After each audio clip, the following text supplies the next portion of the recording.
नमस्कार, मैं हूँ मनविंदर, आप सभी राष्ट्रवादियों का एमबीएन नेटवर्क में एक बार फिर से बहुत-बहुत स्वागत है।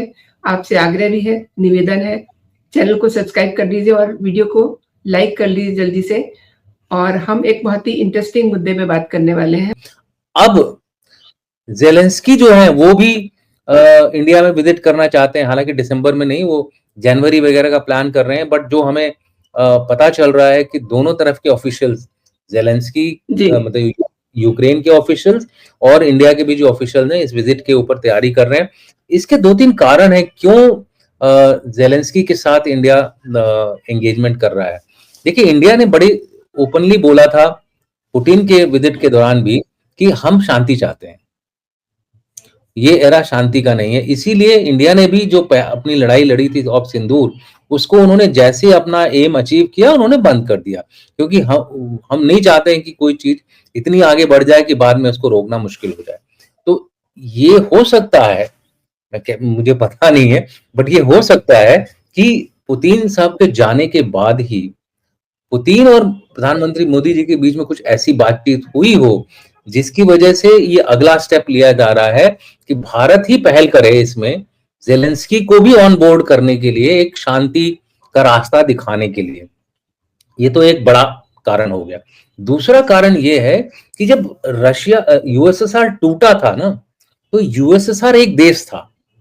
तो अब जैसे हमारे यहाँ हमारा इंडिया देश है, तो हमारे यहाँ कुछ फैक्ट्री का, मान लीजिए कोई डिफेंस फैक्ट्री है, उसका शेल कहीं बनता है, एमुनिशन कहीं बनता है, उसकी मेटलर्जी वाला काम जो क्या बोलते हैं, टेस्टिंग का काम कहीं और होता है एमुनिशन का। तो इसी तरह से यूएसएसआर में भी था। तो आप मानोगे नहीं, कुछ कंपनीज ऐसी हैं जो कि यूक्रेन में है लेकिन वो रशिया को भी सप्लाई कर रही हैं। यूक्रेन की कंपनी रशिया को सप्लाई कर रही है क्योंकि उनका एग्रीमेंट है। जब ये लोग अलग अलग हुए थे कि भाई आप वो सप्लाई चेन जो है वो उसको पूरा रखेंगे, देश चाहे कुछ भी हो। तो डिस्पाइट इतनी लड़ाई के उनका आपस में कनेक्शन है। भारत को प्रॉब्लम क्या थी, भारत के पास भी ईस्टर्न रशिया के, यूएसएसआर के काफी इक्विपमेंट थे। अब भारत को भी वही दिक्कत हो रही है, खाली रशिया से लेंगे तो एक पार्ट नहीं मिलेगा क्योंकि दूसरा पार्ट यूक्रेन में बन रहा है। यूक्रेन जो था यूएसएसआर का एक बहुत बड़ा इंडस्ट्रियल हब था, टेक्नोलॉजी सेंटर था, इसीलिए तो इतनी इफेक्टिवली रशिया के साथ युद्ध भी कर रहा है। सो ऐसी जो कंपनीज है, एक स्टिच करके कंपनी है जो वेपन्स बनाती है, अब भारत को इनके साथ भी एग्रीमेंट करना पड़ेगा ताकि हमारा जो डिफेंस कैपेबिलिटीज हैं वो उनमें कोई कमी ना हो। तो ये भी एक दूसरा रीजन है क्यों हम ज़ेलेंस्की को बुला रहे हैं। तीसरा रीजन जो मुझे लगता है जो कि ज़ेलेंस्की के लिए बहुत जरूरी है, और वो ये है कि ज़ेलेंस्की के ऊपर करप्शन के बहुत सारे आरोप लग रहे हैं। जो उनके खिलाफ जा रहा है उनको वो कर दे रहे हैं, क्या बोलते हैं, डिसमिस कर दे रहे हैं। उनके जो चीफ ऑफ जनरल स्टाफ थे उनको भी निकाल दिया, फिर कोई नया बनाया है, और कई कई कई सीनियर मिलिट्री ऑफिसर्स को उन्होंने डिसमिस किया है।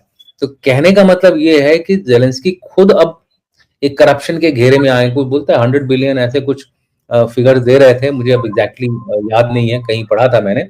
तो इस तरह का प्रेशर अब ज़ेलेंस्की के ऊपर आया है कि उनको अब लगता है कि भाई भारत का पुतिन के साथ तो इक्वेशन बहुत अच्छा है, क्यों ना हम भारत के साथ ही मिलकर के कुछ इस तरह का रास्ता निकालें।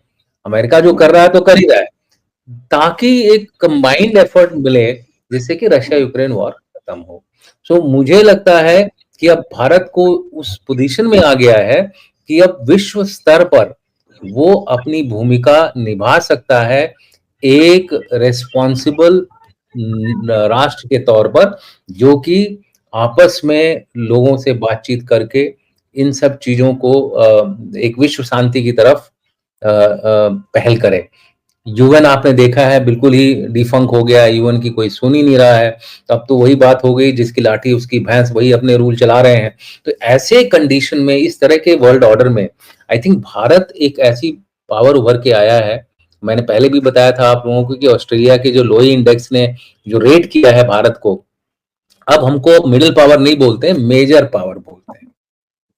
जी, और एशिया में हम तीसरे नंबर पे आ गए हैं। पहले पे यूएस है, दूसरे पे चाइना है, तीसरे पे इंडिया है। रशिया भी as far as Asia is concern हमसे पीछे है।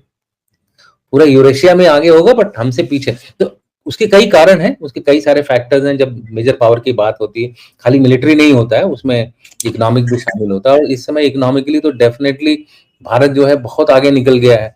सो इसलिए जो एक मेजर पावर का जो स्टेटस होता है, उसको अब भारत को फुली एक तरह से इस्तेमाल करना चाहिए ताकि विश्व में शांति हो।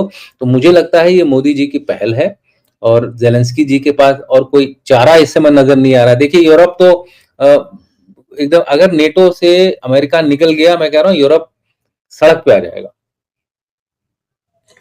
सर एक चीज इन्होंने और समझना चाहती हूँ मैं, इन्होंने अपने आपने इन्होंने अपने आप को इतना डिपेंडेंट बना दिया अमेरिका के ऊपर कि अब उनको खुद एक सक्षम ग्रुप के तौर पे उभरने के लिए बहुत समय लगेगा।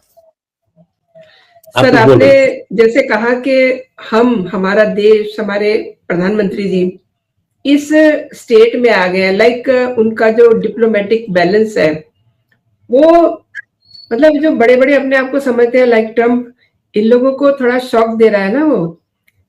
आपने सर मेरे शो के लिए समय निकाला और मेरे दर्शकों को कई महत्वपूर्ण विषयों पे आपने जानकारी दी। बहुत बहुत धन्यवाद। Thanks a lot. जय हिंद, जय भारत। Thank you. जय हिंद।